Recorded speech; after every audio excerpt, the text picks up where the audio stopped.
الفاظ میں عرض کروں کہ کسی کی روب اور ڈر کی وجہ سے سفارش مان لینا، اس کو کہتے ہیں شفاعت وجاہت۔ اور میرے اگلے الفاظ قابل توجہ ہیں۔ آج تک اس دنیا میں جتنے بھی شرک کرنے والے آئے، کوئی بھی شفاعت وجاہت کا قائل نہیں رہا کہ جن اللہ کے نیک بندوں کی ہم عبادت کر رہے ہیں، اللہ کریم ان کے ڈر کی وجہ سے، ان کے روب کی وجہ سے ان کی سفارش مان لیتا ہے۔ اس عقیدے کا قائل آج تک اس دنیا کے اندر کوئی نہیں آیا۔ دوسری مثال، بادشاہ نے دربار میں اعلان کیا کہ مجرم کو 100 کوڑے مارے جائیں۔ بادشاہ کا چھوٹا بیٹا کھڑا ہو گیا، ابا جان میں سفارش کرتا ہوں، اس کو معاف کر دیجئے۔ اب بادشاہ کے دل کے اندر اپنے بیٹے کا ڈر نہیں ہے، بادشاہ کے دل میں اپنے بیٹے کا خوف نہیں ہے، لیکن بادشاہ کو چونکہ اپنے بیٹے سے محبت ہے۔ اگر میں نے بیٹے کی بات نہ مانی، بیٹا ناراض ہو جائے گا، بیٹے کو خفا نہیں کرنا چاہیے۔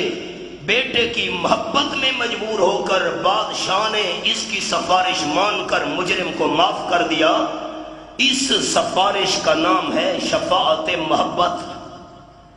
اب الفاظ قابل توجہ ہیں احباب، جتنے بھی آج تک اس دنیا میں شرک کرنے والے آئے، جن نیک ہستیوں کے لوگ آج تک عبادت کرتے رہے اور کر رہے ہیں، تمام کے تمام شرک کرنے والے اسی شفاعت محبت کے قائل رہے ہیں کہ ہم جن نیک ہستیوں کی عبادت کرتے ہیں، نظر نیاز، منت منوتی، سجدہ طواف، یہ جب رب العالمین کے سامنے ہماری سفارش کرتے ہیں تو اللہ کریم ان کو ناراض نہیں کرنا چاہتا، ان کی محبت میں مجبور ہو کر اللہ کریم ان کی سفارش مان کر ہمارے کام کر دیتا ہے۔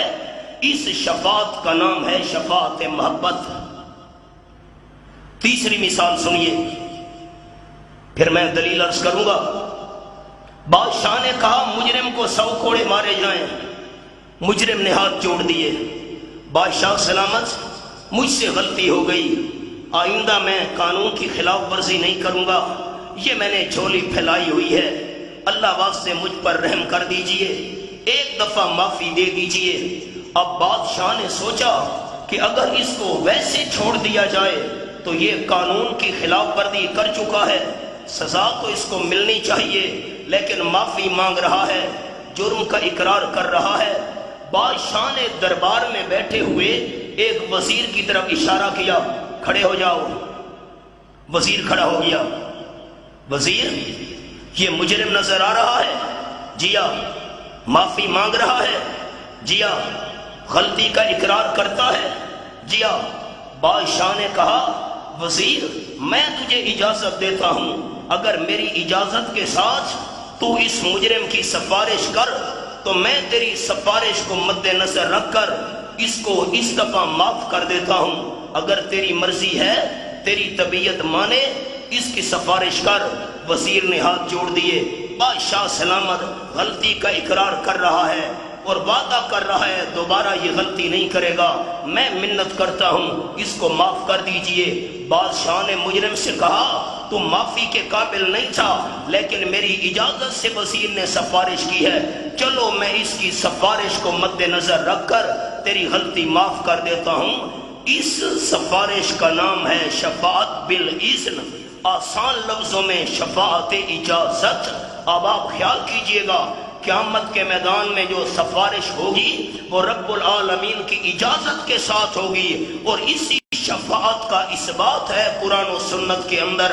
شفاعت وجاہت، اللہ کے سامنے روب اور ڈر اور دبدبہ کسی کا نہیں چلتا۔ شفاعت محبت، اللہ کسی کی محبت میں مجبور نہیں ہے۔ ہم اہل سنت والجماعت قرآن و سنت کے مطابق جس شفاعت کے قائل ہیں اور جو عقیدہ برحق ہے وہ یہی ہے شفاعت بالاذن والا۔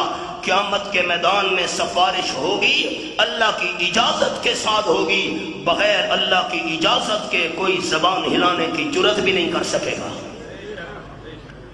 اگر آپ تمام دوستوں نے میری یہ تمہید سمجھی ہے تو جو مجھے اونچا جواب دیں گے قرآن پاک میرے ہاتھ میں ہے، اللہ کا گھر ہے، بابوس ہوں، میں ان دوستوں کے لیے دعا کروں گا اللہ انہیں دنیا آخرت کی بھلائیوں سے مالا مال کر دے، لیکن جواب آپ کا جاندار ہونا چاہیے۔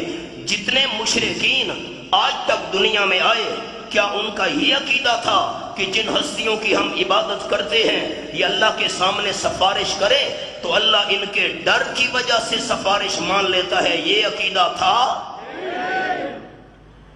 نمبر 2، جتنے مشرکین آج تک آئے یا آج ہیں کیا عقیدہ تھا ان کا کہ رب العالمین ان کی محبت میں مجبور ہو کر ان کی سفارش مان کر ہمارے کام کر دیتا ہے؟ آپ نے مجھے یہ بتانا ہے، ہاں نہ میں محبت سے تمام توحیدیوں نے جواب دینا ہے۔ اللہ کسی کی محبت میں مجبور ہے؟